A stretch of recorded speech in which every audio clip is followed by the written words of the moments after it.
Hey, can I let you guys in on a little secret about me? Not a lot of people know this, so come on close. I love shipping couples together. And the reason I love shipping couples together is because it's way cheaper than shipping them separately. I mean, seriously, why would you use 2 ships to transport a couple when you could just transport them both at the same time? It's not cost efficient at all. I am your host, the Bread Pirate. And I'm Super Zelda Girl. And today, we're ranking every ship in the Legend of Zelda series based on how fun they are, how cool they look, and how much interesting lore surrounds them. Let's begin with number 12, the Bokoblin pirate ships from Tears of the Kingdom. These menacing wooden barges are home to the monstrous pirates of Tears of the Kingdom. However, these ships are completely stationary throughout the game, and the sails are disproportionately small for how large the hull is. It's fun to fight the pirates on the ship, but that's pretty much all they exist for. So this is getting 12th place on this list. Number 11, the Ghost Ship from Wind Waker. Spooky and very tricky to enter. At the beginning of the game, this ship randomly appears in various locations and is impossible to enter. But after you get the sea chart, you can enter into the ship and fight the goons inside to obtain a piece of the Triforce. Now, I'm absolutely positive that putting it in 11th place is gonna be really controversial, but I don't think it's that fun. Yeah, the quest for getting to the ship is interesting, but the ship itself is just a normal hull with some purple smoke and a couple enemies. They could have done a lot more with this and they just didn't, so that's why it's in 11th place. However, we have a lot of other cooler ships, which we're about to address. Speaking of which... Number 10, Skipper's motorboat from Skyward Sword. This cute, colourful boat is used by Skipper in Skyward Sword. It has a timeshift stone on the back and a cannon attached to the front, which you use to shoot the Sandship to make it stop. Number 9, Jolene's ship from Phantom Hourglass.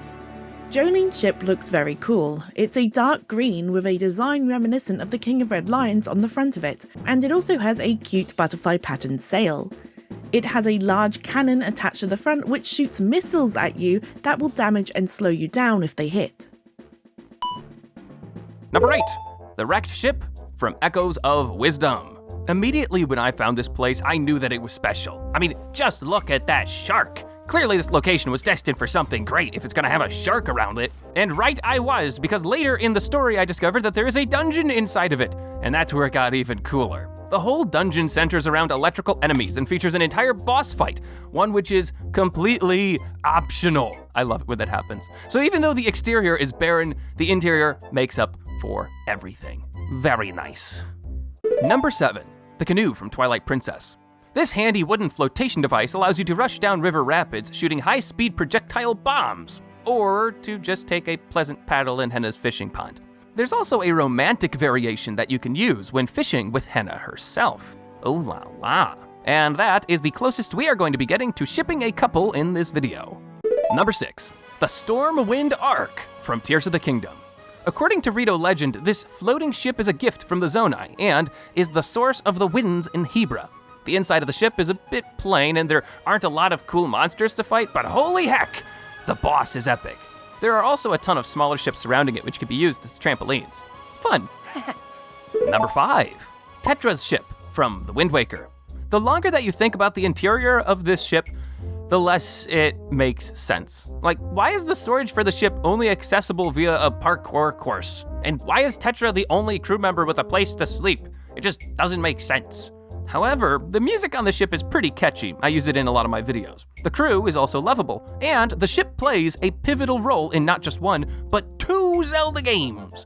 So it easily makes the top 5. Number 4, the Ghost Ship from Phantom Hourglass. This creepy ship doesn't just look insanely cool, but it's also a main driving force behind the game's story. The ship holds a dungeon within it full of Skulltulas, Poes, and other creepy monsters. It's also a part of the final boss sequence when it's being controlled by Bellum. You need to shoot at it with your own cannon to defeat it. Number 3, the Sandship from Skyward Sword. We find this ship under the control of Servo, a robotic pirate who we later fight on the bow of the ship. The ship is another dungeon with many timeshift stone puzzles, letting us explore it in both the past and current time. The ship also has the ability to make itself invisible, making it hard to first find.